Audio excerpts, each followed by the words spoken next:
자, 오늘은 예수님을 품으십시오. 거룩한 싸움에서 승리할 수 있습니다. 예수님을 품으십시오. 거룩한 싸움에서 승리할 수 있습니다. 라는 제목을 가지고 은혜의 말씀 선포하겠습니다.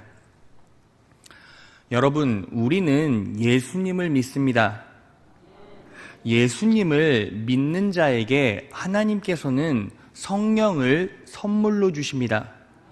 그러면 성령 받은 성도들, 성령을 선물로 받은 성도들의 특권, 권세는 뭡니까?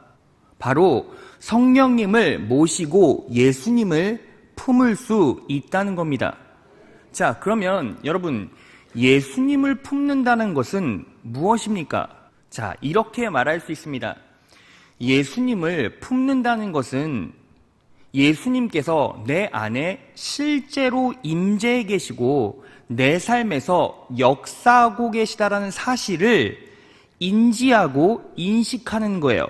그게 바로 예수님을 품는다는 거죠. 이것을 하나님께서 우리에게 설명해 주시기 위해서 누구를 모형으로 우리에게 나타내셨습니까? 오늘 본문의 주인공인 마리아예요. 자, 오늘 본문 말씀 누가복음 1장 30절에서 31절을 보면 이렇게 나와 있어요. 천사가 이르되 마리아여 무서워하지 말라. 내가 하나님께 은혜를 입었느니라. 마리아가 하나님께 은혜를 입었죠. 자, 그러면 그 은혜의 실체가 무엇입니까? 보라, 내가 잉태하여 아들을 낳으리니 그 이름을 예수라라. 자, 마리아가 하나님께 은혜를 입었는데 그 은혜의 실체는 내 안에 잉태된 예수님이에요. 그러니까 예수님을 품을 수 있다는 것은 결국 지금 실제적으로 내 안에 누가 계십니까? 예수님이 계시고 그분이 내 삶에서 내적으로 외적으로 역사하신다는 사실이에요. 그 사실을 정확하게 인식할 때 바로 그것을 우리는 예수를 품는다라고 말하는 겁니다. 여러분, 그러면 왜 예수를 품는 게 그렇게 중요합니까? 이유가 있어요. 여러분, 이 시대를 살아가는 많은 그리스도인들이 삶의 어려움을 겪어요. 참 힘든 일을 많이 겪죠. 그런데 왜 그때 예수님을 철저하게 의지하지 못합니까? 그 이유가 무엇입니까? 바로 예수님을 품지 못해서 그래요. 예수님께서 내 안에 실제적으로 임재해 계시고 내 삶에서 내적으로 외적으로 역사하시다라는 그 사실을 온전히 인지하고 작용시키지 못했기 때문에 결국 어떻게 됩니까? 힘들고 어려운 상황 속에서 예수님을 의지하지 못했던 겁니다. 그래서 우리는 뭐 해야 합니까? 예수님을 품어야 합니다. 예수님을 철저하게 품어야 합니다. 믿으십니까? 그렇게 예수님을 품어서 삶에서 승리한 대표적인 인물이 누구입니까? 바로 바울이죠. 자, 골로새서 1장 28에서 29절을 보겠습니다.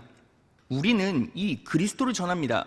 우리는 모든 사람을 그리스도 안에서 온전한 사람으로 세우기 위하여 모든 사람에게 권하며 지혜를 다하여 모든 사람을 가르칩니다. 29절.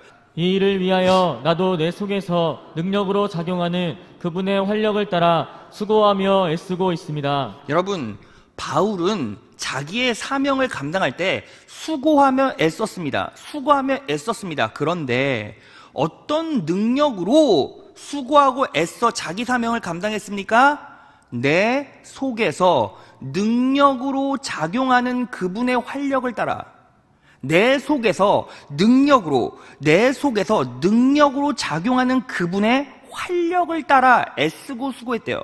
바꿔 말하면 무슨 뜻입니까? 그분은 예수님은 내 안에 임재해 계시고 내 삶에서 역사하십니다. 이 사실을 온전히 인식하고 그것을 능력 삼아 살았기 때문에 결국 사명도 잘 감당하고 삶에서 놀라운 축복과 은혜를 누렸다는 겁니다. 믿으십니까? 자, 그럼 우리는 어떻게 합니까? 예수를 품어야 합니다. 예수님을 품어야 합니다. 믿으십니까? 자, 우리 옆 사람과 이렇게 인사해 볼까요? 예수님을 품읍시다. 예수님을 품읍시다. 예수님을 품을 때 놀라운 축복과 은혜가 여러분들의 인생 가운데 임하게 된다는 거죠. 믿으십니까? 자, 그렇다면 여러분, 예수님을 품게 될 때 우리는 어떤 놀라운 축복과 은혜를 누리게 됩니까? 자, 오늘은 세 가지를 알아볼 거예요.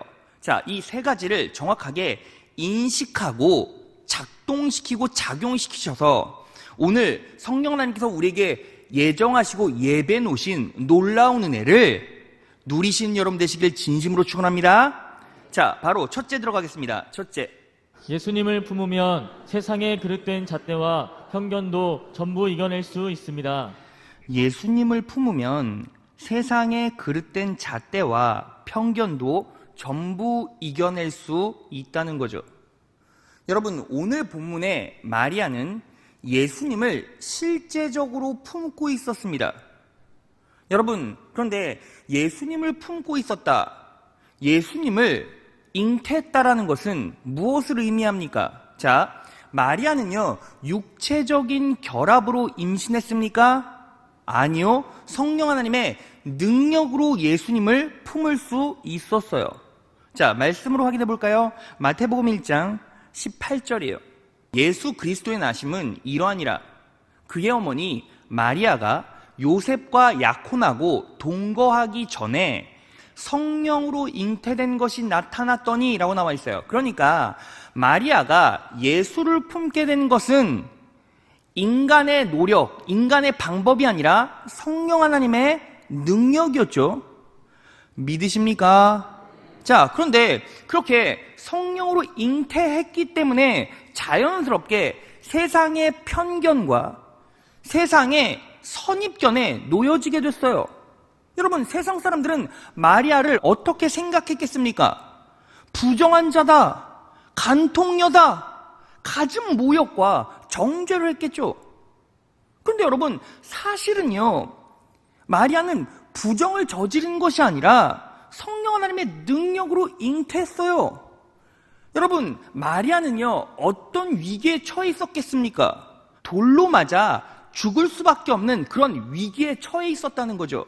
자, 말씀으로 확인해 보겠습니다. 신명기 22장 23에서 24절이에요. 처녀인 여자가 남자와 약혼한 후에 어떤 남자가 그를 성읍 중에 만나 통관하면, 자 보세요, 처녀인 여자가 마리아죠. 남자와 약혼한 후에 요셉과 약혼했죠. 어떤 남자가 그를 성읍 중에 만나 통관하면 너희는 그들을 둘 다 성읍문으로 끌어내고 그들을 돌로 쳐 죽일 것이니. 그러니까 마리아는요, 요셉과 약혼했잖아요. 그런데 임신을 해버렸으니 세상 사람들의 입장에서는 어때요? 요셉이 아니면 이 여자는 간통한 거예요. 부정을 저지른 거죠. 그러니까 어떻게 됩니까? 돌로 쳐 죽여야 맞는 거예요. 여러분, 사실은 그렇지 않은데 세상은 마리아를 그렇게 본다는 거죠. 왜 그렇습니까? 예수를 품었다는 이유 하나만으로. 여러분, 그리스도인에게 예수를 품는다는 건 운명이고 숙명이에요. 예정된 계획이라는 거예요. 믿으십니까? 그런데 예수를 품게 되면 결국 어떤 일이 벌어집니까? 세상에서는 갖은 선입견과 편견으로 그 예수를 품은 자들을 공격하게 되어 있어요. 너무나 당연한 거예요. 여러분 보세요. 여러분들이 너무나 힘들고 어려울 때 무시로 기도해요. 하나님을 의지하면서 입술로 고백해요. 그러면 세상 사람들이 그 모습을 보면 어떻게 생각하겠습니까? 이 사람 예수 믿는다고 하더니 막 중얼중얼대네? 미쳤나 보구나. 정신병 걸렸어. 왜 미친 사람이 저기 있지? 라고 생각할 것 아닙니까? 여러분, 예수를 품는 자들은 세상의 선입견과 그들만의 잣대, 기준 때문에 아파하고 힘들 수밖에 없어요. 그럼에도 불구하고 예수를 끝까지 품으면 하나님께서 어떤 놀라운 은혜를 베풀어 주십니까? 가장 힘이 되는 사람을 붙여주셔서 그 어려움을 극복하게 하신다는 거죠. 마리아에게는 그 사람이 누구였습니까? 남편 요셉이었죠. 하나님께서 천사를 통해서 요셉을 설득해 주십니다. 마태복음 1장 19에서 20절이에요. 마리아의 남편 요셉은 의로운 사람이라서 약혼자에게 부끄러움을 주지 않으려고 가만히 파혼하려 하였다. 요셉이 이렇게 생각하고 있는데 주님의 천사가 꿈에 그에게 나타나서 말하였다. 다윗의 자손 요셉아, 두려워하지 말고 마리아를 내 아내로 맞아들여라. 그 태중에 있는 아이는 성령으로 말미암은 것이다. 하나님께서 요셉을 설득해 주셨어요. 주의 천사를 통해, 꿈을 통해 어떻게 해요? 설득해 주셔서 결국 요셉이 누구의 가장 큰 아군이 되었습니까? 마리아의 가장 큰 아군이 되었죠. 여러분, 지금 이 상황에서 실제로 가장 억울한 사람이 누구였겠습니까? 당연히 요셉이었겠죠. 그런데 하나님께서는 가장 억울해 보이는 요셉, 가장 설득하기 어려워 보이는 요셉을 천사를 통해, 꿈을 통해 설득해 주셔서 결국 어떻게 해요? 마리아에게 힘이 되게 하셨다는 거죠. 여러분, 우리도 마찬가지예요. 예수를 끝까지 품어내면요, 어떤 때는요 세상 사람들에게 조롱과 희롱거리가 될 수도 있어요. 하지만 그럼에도 불구하고 그 편견을 이겨내고 지속적으로 예수를 품어내는 자들에겐 하나님께서 놀랍게 역사해 주셔서 동역자를 붙여주시고 힘을 더해 주신다는 거예요. 믿으십니까? 여러분, 지난주에 우리 교회에 참 힘든 일이 있었어요. 참 어려운 일이 있었습니다. 그런데 이 어려운 상황들을 극복할 수 있는 단 한 가지의 이유는 바로 이런 거였어요. 원로 목사님도 저도 그리고 장로님들도 다른 건 몰라도 시시비비를 가리기 전에 딱 하나에만 집중했어요. 그게 뭔지 아십니까? 교회를 지켜내죠. 성도들이 시험에 빠지지 않게 하자. 어떤 희생과 어떤 피해를 감수해서라도 절대적으로 교회가 흔들리지 않게 그렇게 조정해보자. 그래서 결국에는 모든 것들이 다 합력하여 선을 이루었습니다. 장로님들 2분을 세워주시고 그 장로님들의 일을 잘 마무리하셨어요. 여러분, 제가요 이 상황에서 느낀 게 있습니다. 정말 힘들고 어려울 때, 정말 고통스러울 때 어찌 보면요 이러한 구설수들은 세상의 편견과 선입견, 여러분 세상은요 교회가 어떤 힘든 어려운 일이 있었을 때 시시비비 옳고 그름을 가리지 않아요. 그냥 무조건 지어 밟으려고 하고 무조건 비판하고 무조건 정죄하고 무조건 넘어뜨리려고 하는 거예요. 세상 아닙니까? 그런데 그런 때일수록 하나님께 집중하고 하나님의 은혜에 집중하고 교회를 살려보자. 성도들 시험에 들지 않게 교회를 지키자.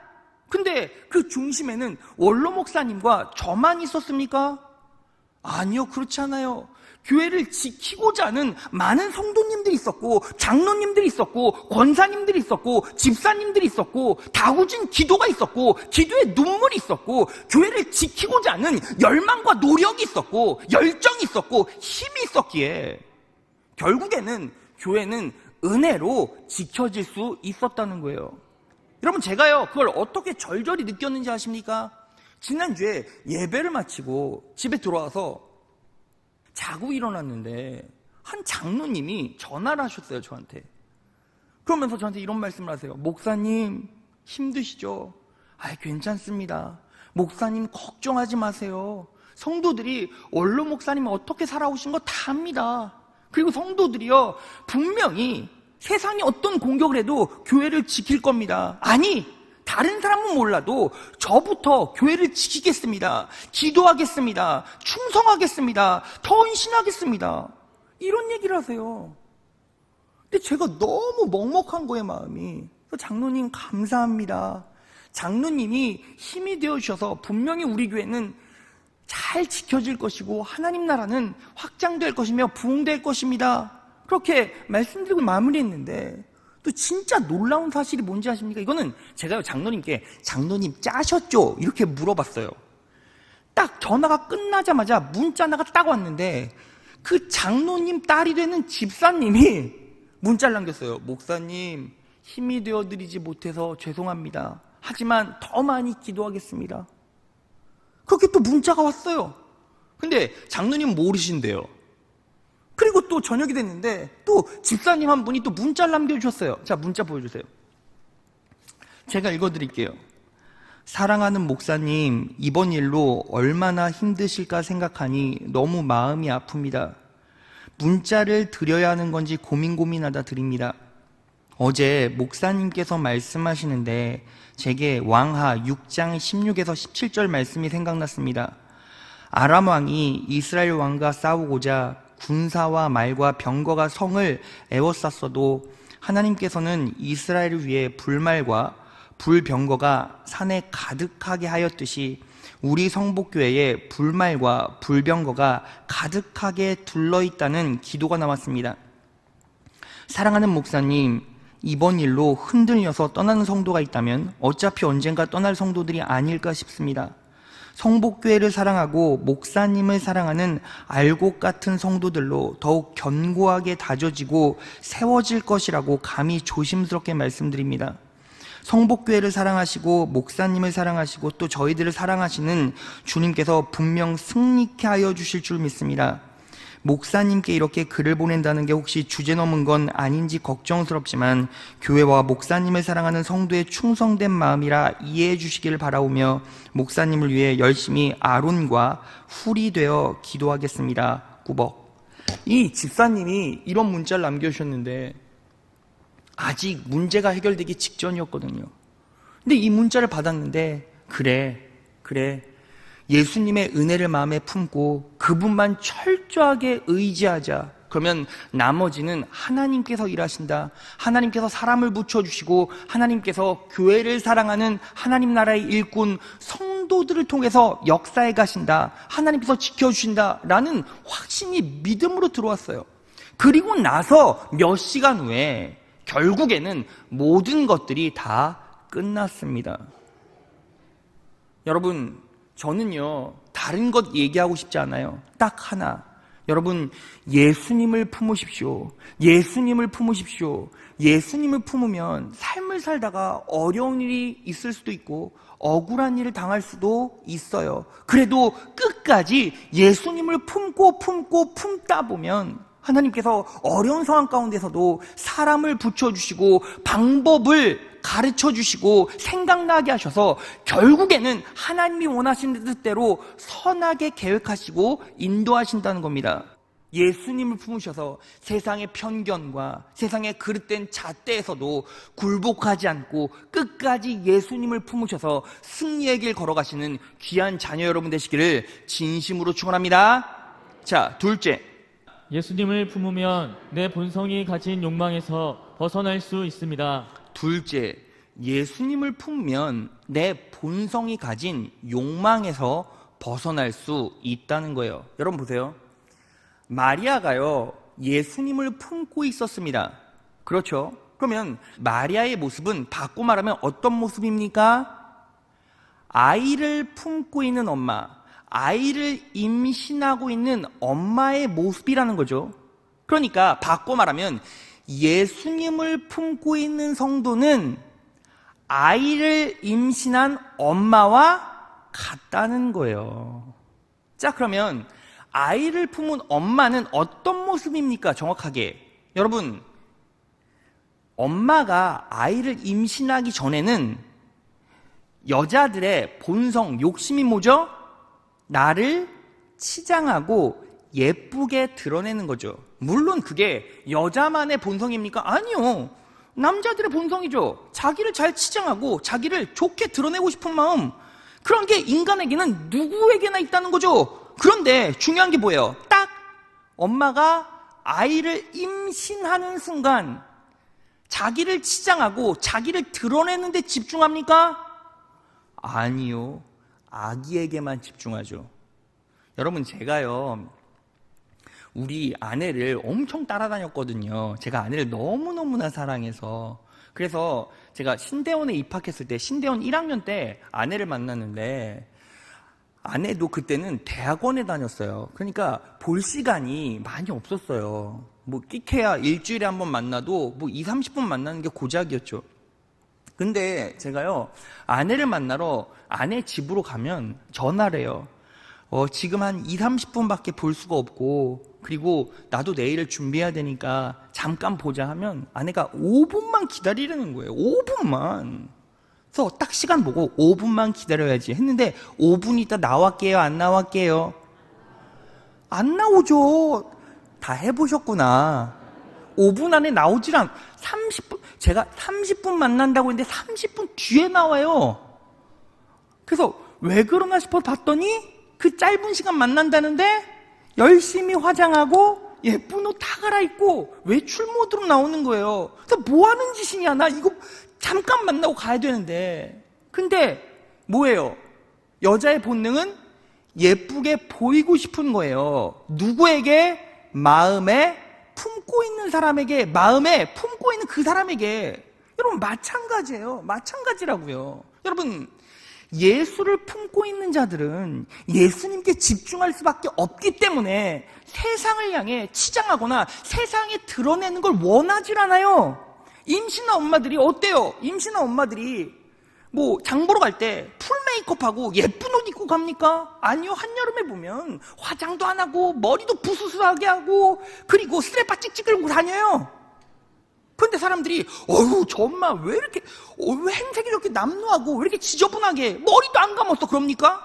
아니요. 모든 사람들이 너무나 당연하게 생각해요. 왜 그렇습니까? 임신했잖아요. 전부 뭐에 집중하고 있는 거예요? 아이에 집중하고 있다고요. 누구는? 엄마는. 예수님을 품는 자의 모습이 정확하게 이렇다라는 거죠. 여러분, 예수를 품는 자들은 어떻습니까? 아이를 임신한 엄마와 같아서 나를 드러내고 나를 좋게 보이고. 여러분, 세상 사람들이 돈 버는 이유가 뭐예요? 돈 더 많이 벌어야지. 명품 사는 이유가 무엇입니까? 돈으로 막 초덕초덕 바르고 살아가는 이유가 뭐예요? 결국 나 잘 보이겠다는 건 아닙니까? 그런데 예수를 품는 자들은 절대로 그렇지 않다고요. 예수를 실제적으로 품고 살아가는 사람은 내 온 신경, 내 온 마음이 누구에게 집중이 되어 있습니까? 예수님께 집중이 되어 있기 때문에 내 행색이 남루해도, 내가 좋은 옷 못 입어도, 풀 메이크업 하지 않아도, 좋은 차 타지 않아도 그것에 신경조차 쓰지 않아요. 여러분, 임신한 엄마들 바깥에서 보세요. 창피합니까? 전혀 창피하질 않아요. 왜요? 아이를 품고 있으니까요. 여러분, 여러분들이 진짜 예수를 품고 살아가고 있다면, 여러분들의 심령과 영혼 가운데 예수를 품고 살아가고 있다면 우리의 모습은 어때요? 그렇게 살아야 됩니다가 아니라 그렇게 살 수밖에 없다는 거죠. 여러분, 임신한 엄마들에게 물어보세요. 그렇게 살고 싶냐고. 그렇게 살고 싶지 않대요. 그런데 중요한 게 뭐예요? 그렇게 살고 싶지 않아도 그렇게 살아갈 수밖에 없대요. 이게 예수를 품고 있는 자의 모습이에요. 예수를 품고 있는 자들은 어때요? 그렇게 살아갈 수밖에 없다고요. 왜요? 내 안에 예수님께서 역사하시고 붙잡고 계시기 때문이에요. 자, 그러면요, 그렇게 예수를 품고 있는 자들, 하나님께서 행색이 남루한 상태로 그렇게 비천하고 비굴하게 살게 하십니까? 절대 그렇지 않아요. 그렇게 남루하게 살게 하십니까? 그렇지 않다고요. 예수를 품고 살아가는 사람은 하나님께서 놀랍게 역사해 주셔서 더 크게, 더 높게 날아갈 수 있도록 도와주시고 기름 부어주신다는 거예요. 믿으십니까? 대표적인 예가 누구예요? 바로 요셉이죠. 요셉. 형에게 배신당하고 그리고 애굽 왕의 친위대장이었던 보디발에게 팔려가잖아요. 그런데 어떤 일이 벌어집니까? 그 보디발의 아내가 요셉을 계속 유혹하는 거예요.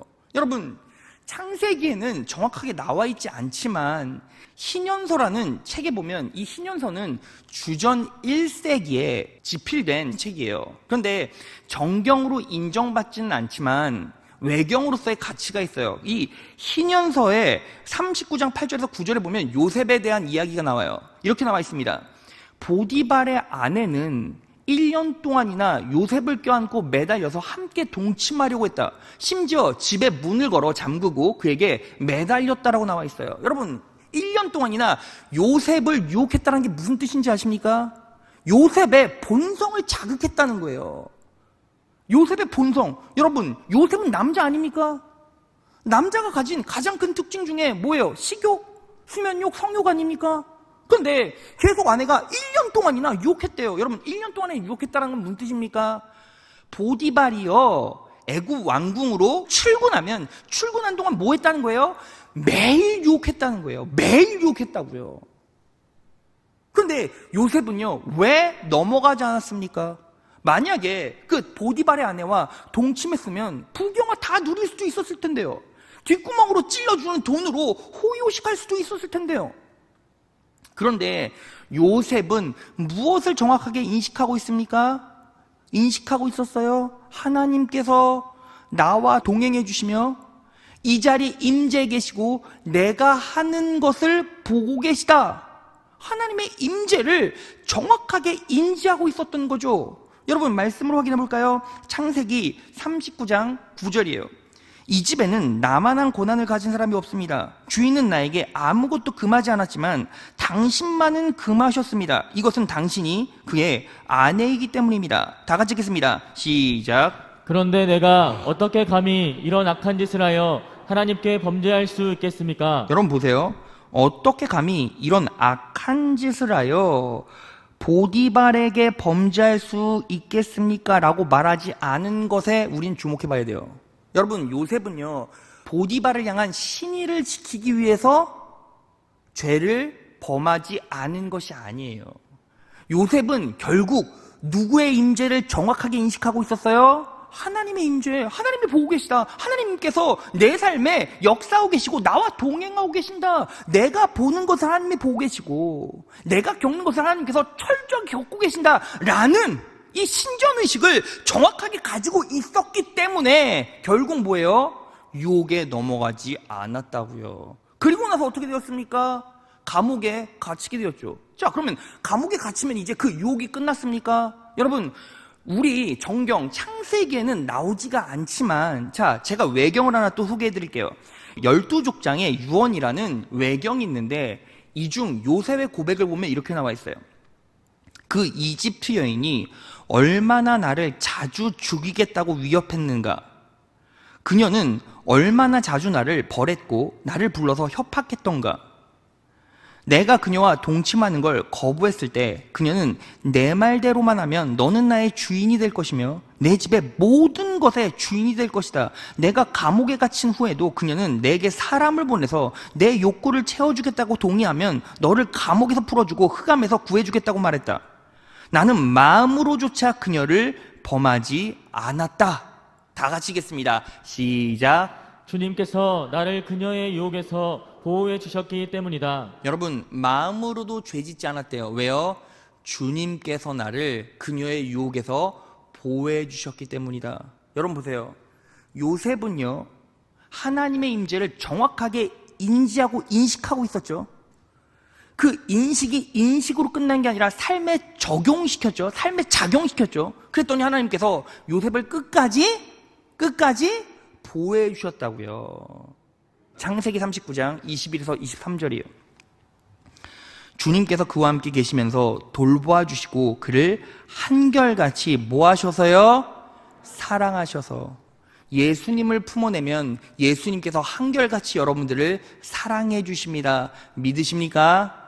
간수장의 눈에 들게 하셨다. 간수장은 감옥 안에 있는 죄수를 모두 요셉에게 맡기고 감옥 안에 일어나는 온갖 일을 요셉이 혼자 처리하게 하였다.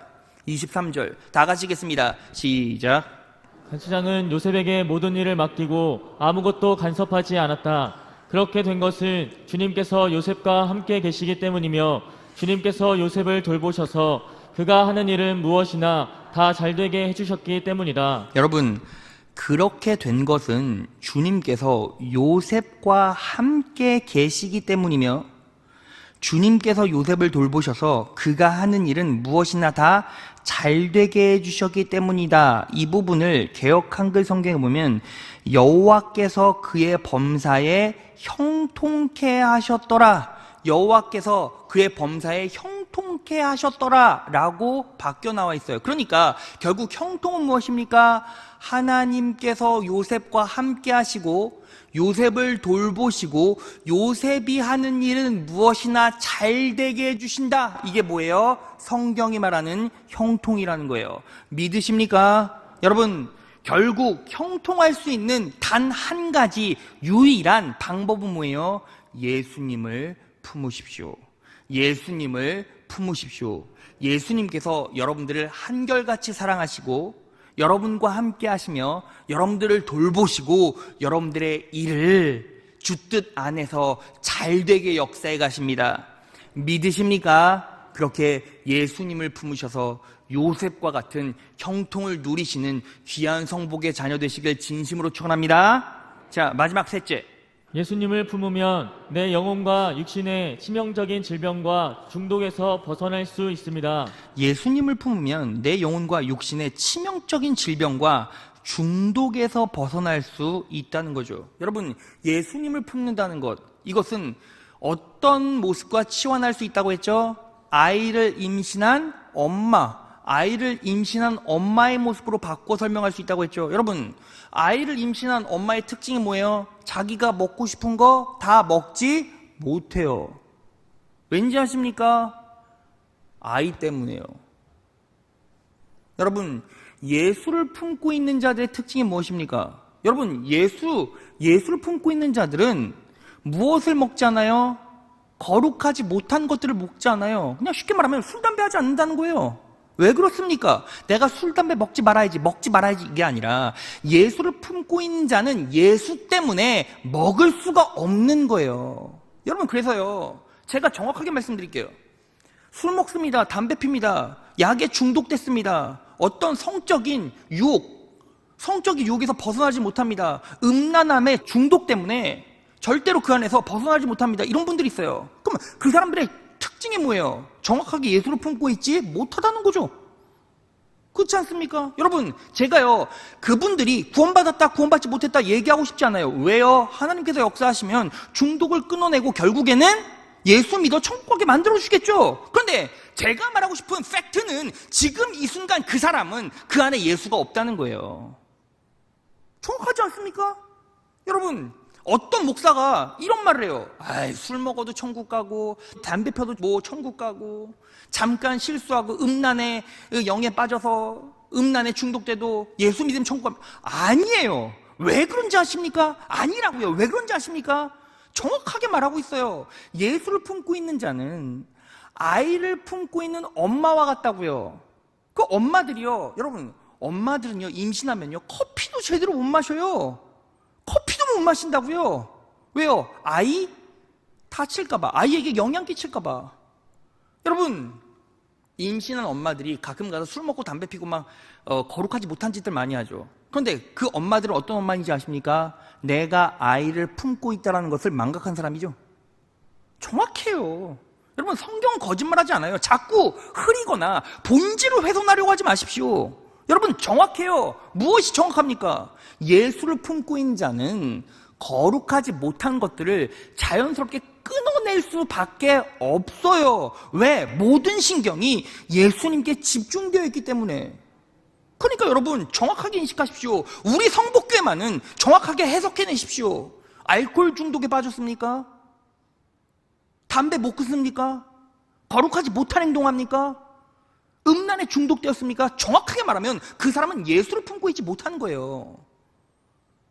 여러분, 우리 교회에 중직자분들도 그런 경험들이 참 많이 있죠. 우리 교회 한 장로님은 예수 믿기 전에, 예수를 믿었지만 술, 담배를 끊지 못해서 힘들었어요. 그런데 성령 충만함을 경험하고 진짜 예수를 만나고 나니까 본인이 그렇게 술 마시고 담배 피는 걸 좋아했는데 그냥 끊어버렸대요. 끊어버린 게 아니라 그냥 끊게 되어졌대요. 그게 뭐예요? 당연히 성령 하나님의 능력이고 은혜라는 거죠. 믿으십니까? 자, 그러면요, 그런 사람들을 보면 우리는 어떻게 됩니까? 야, 너는 예수를 품고 있지 못해. 넌 지옥 갈 거야. 이렇게 말해야 됩니까? 정죄하면 안 되죠. 정죄하지 말고 뭐 해야 합니까? 기도해줘야죠. 무엇이 옳고 그른지를 정확하게 인지시켜주고 그 사람을 위해서 철저하게 기도해주고, 그리고 성령 충만하게 말씀으로 무장할 수 있게 성령 하나님께서 내적으로 그 사람에게 역사할 수 있게 도와줘야죠. 그리고 그런 중독에 헤어나오지 못한 사람은 뭐 해야 합니까? 다른 것들 하지 말고요, 예수를 품어야 돼요. 성령 하나님께서 내 안에 지금 임재 계시고 역사하고 계시며 내적으로 외적으로 나를 선하게 인도해 준다는 사실을 온전히 인식하고 그리고 그 사실, 그 진리를 믿고 의지할 때 결국 중독은 누가 끊어주십니까? 성령님께서 끊어주세요. 믿으십니까? 여러분, 제가요 이제 말씀을 정리하면서 간증 하나만 읽어드리고 마무리하겠습니다. 제가 읽어드리겠습니다. 어릴 적부터 아버지는 술과 담배를 도가 지나칠 정도로 많이 하셨습니다. 어머니는 저희를 키우시며 뒤늦게 믿음 생활을 시작하셨습니다. 그땐 아버지께서 어머니가 교회 나가는 것을 못마땅해 하셨습니다. 혹시 바람 피우는 거 아니냐며 의심을 하셨고 그래서 집문도 잠그셨습니다. 술에 취하실 때면 가정폭력도 서슴지 않으셔서 매일매일 끔찍한 나날을 보냈습니다. 자연스레 그때 저는 교회에 나가지 않았고 어머니는 몰래 믿음 생활을 이어가셨습니다. 어머니께서는 제가 중학교 2학년 때 위암 판정을 받으셨고 그때부터 더더욱 간절하게 교회에 나가셔서 기도하셨습니다. 정말 감사하게도 위암 말기였음에도 불구하고 완치되셨고 통원 치료만 남으셨습니다. 그때도 아버지는 교회에 나가지 않으셨고 어머니가 1년 정도 더 사시다가 합병증으로 돌아가셨을 때 어머니 장례식에 목사님이 오셨습니다. 그 때문에 감사하다며 잠시 교회에 나가시다가 다시 알코올 중독에 빠지셨습니다. 상황은 더 악화되었습니다. 아버지는 더욱더 피폐한 삶을 살기 시작하셨고 술도 담배도 목숨이 위태로울 정도로 하셨습니다. 물론 저와 제 동생도 육체적, 정신적으로 엄청난 핍박을 받았었습니다. 죽고 싶은 생각이 들 정도로. 하지만 저는 이대로는 안 되겠다 싶어 고모가 다니시는 성복교회에 출석하기로 결심했습니다. 말씀을 듣고 지금까지 헛된 삶을 살았다는 것을 깨달아 청년부에 정착했습니다. 예배가 좋았습니다. 핍박받던 나의 삶에 위로가 되었습니다. 그 후로 원망스러운 아버지를 미워하지 않게 해달라고, 주님 믿고 술 끊게 해달라고 기도했습니다. 그러다가 저는 제자 훈련을 받게 되었고 청년부 리더까지 하게 되었습니다. 육신은 지치고 힘들었지만 매일 감사한 하루를 보냈습니다. 아버지는 정말 심한 알코올 중독자가 되어 정신병원에도 입원하셨는데 잠깐 좋아지실 뿐 결국 상태는 더 심해졌습니다. 나중에는 술과 담배 외엔 아무것도 드시지 않고 누가 봐도 정말 죽기 직전의 상태였습니다. 그때 고모가 아버지를 모시고 성복교회 골방에 가서 기도하고 당회장 목사님께도 기도받게 해주시고 고모네 집에서 아버지를 보살펴 주셨습니다. 덕분에 아버지는 술을 끊고 상태도 많이 좋아지셨습니다. 후에 교회에 가보지 않겠냐고 권유했는데 흔쾌히 가시겠다며 매주 일부 예배를 드리셨습니다. 얼마 안 나가다가 그만둘까 염려했는데 너무 열심히 믿음 생활하시는 모습에 하나님께 감사했습니다. 이것이 정말 놀라운 하나님의 은혜구나. 그냥 뒀으면 아마 돌아가셨을 수도 있는데, 구원받지 못하고 지옥에 갔을 수도 있는데 하나님이 기도를 들어주시고 아버지를 살려주셨구나. 정말 눈물이 많이 났습니다. 신앙생활 하시는 어머니를 엄청나게 핍박하고 의심하셨던 분인데 하나님께 감사했습니다. 교회에 나가겠다고 하신 이유에 대해서 물었더니 아버지가 꿈 이야기를 해주셨습니다. 꿈에서 아버지 몸에서 까만 구렁이들이 방문 밖으로 빠져나가고 있는 것을 보았다고 하셨습니다. 그 이야기를 들으니 소름이 돋았습니다. 정말 하나님이 하셨구나. 아버지를 영적으로 육체적으로 살려주셨구나 하고 깨달았습니다. 아버지께서 믿음 생활을 하시다가 잠시 흔들릴 때가 있었습니다. 그때 아버지는 뇌경색이 왔는데 감사하게도 조금만 더 늦었으면 전신마비가 되었을 수도 있었는데 한쪽 팔만 약간의 마비 증세가 있는 것으로 끝났습니다.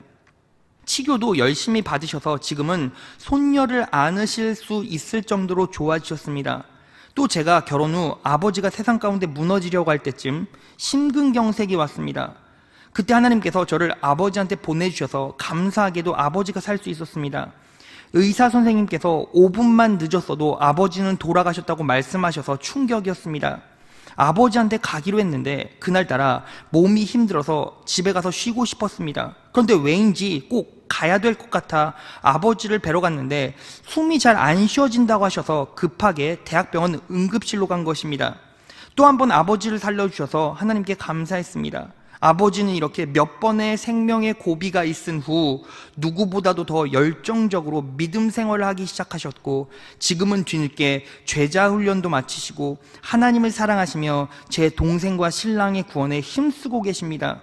어릴 때는 원망스러웠던 아버지가 하나님을 알고 만나고 믿고 나서 180도 변한 모습에 감사하고 자랑스럽고 존경합니다. 그리고 계속적으로 아버지와 우리 가정에 동행해 주시고 일하신 하나님께 감사합니다. 여러분, 이 자매는요, 아버지가 알코올 중독이고 각종 중독 때문에 힘겨워했어요. 가정폭력에 시달렸고 그 고통 가운데 벗어날 수가 없었죠. 그런데 그 자매 가운데 예수님이 오셨고 예수님이 우리 교회로 그 자매를 초청해 주셨어요. 그리고 이 자매는 결국 하나님을, 예수님을 인격적으로 만나고 그리고 청년부의 리더까지 하게 됩니다. 제가 기억하는 그 자매는 너무 탁월하게 리더의 모습들을 잘 수행해 갔습니다. 그리고 나서 지속적으로 기도하고 그리고 하나님의 은혜를 의지하고 나아갔을 때 아버지를 사랑으로 받아줄 수 있는 힘을 하늘로부터 받았고, 그래서 아버지를 설득한 끝에 결국 아버지를 교회로 초청하게 됩니다. 그럼에도 불구하고 아버지가 어때요? 계속 옛 것을 버리지 못하고 중독에 허덕이고 힘들 때마다 하나님께서 만져주셔서 결국에는 몇 번의 아픔과 고통 끝에 예수님을 영접하고 제자 훈련 받고 지금은 아주 건강하게 아름답게 신앙생활하고 계십니다. 여러분, 이 자매는요, 결국 중독에서 벗어나게 되었고 폭력에서 벗어나게 되었습니다. 여러분, 제일 중요한 거, 이 자매는 누구만 붙잡고 있었습니까? 우리 예수님만 붙잡고 있었습니다. 그때 결국 예수님께서 일하셨고 기적을 보여주셨고 상황을 역전시켜 주셔서 중독과 고통 가운데서 자유를 허락해 주셨습니다. 말씀 정리해 보겠습니다. 여러분, 오늘 메시지의 제목은 예수님을 품으십시오, 거룩한 싸움에서 승리할 수 있습니다 라는 제목으로 은혜의 말씀 선포했습니다. 여러분, 예수님을 품는다는 것, 어찌 보면 만만치 않은 내 자신과의 싸움이 될 수도 있어요. 왜요? 예수님을 실제로 품는 자들은 예수님의 은혜가 발광체처럼 나를 통해 바깥으로 흘러나가게 되고, 그러면 세상의 편견과 선입견에 빠질 수 있어요. 그래서 어떤 때는 정죄당하고 어떤 때는 비판당하고 어떤 때는 편견과 선입견에서 고통당할 수도 있습니다. 그게 예수를 품는 자의 진짜 모습이라는 거죠. 그런데 우리가 걱정하지 않는 이유가 무엇입니까? 예수를 품으면 품을수록 고통받는 거 실제고 아픈다는 거 실제지만 내 삶은 더 풍성해집니다. 왜 그렇죠? 하나님께서 동역자를 붙여주시고 함께할 일꾼들을 붙여주시고 더 선하게 인도해 주셔서 그 상황들을 이겨낼 수 있는 지혜를 주시고 영감을 주시고 통찰력을 주셔서 극복하게 하시고 보호해 주시고 이겨나가게 하신다는 거예요.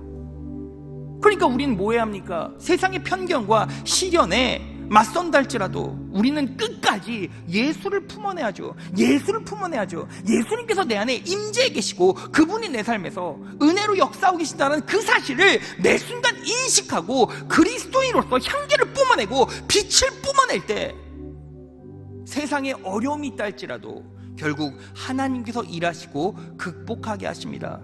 그리고 예수를 품어낼 때 우리는 내 본성에서 뿜어져 나오는 욕망에서 벗어날 수 있습니다.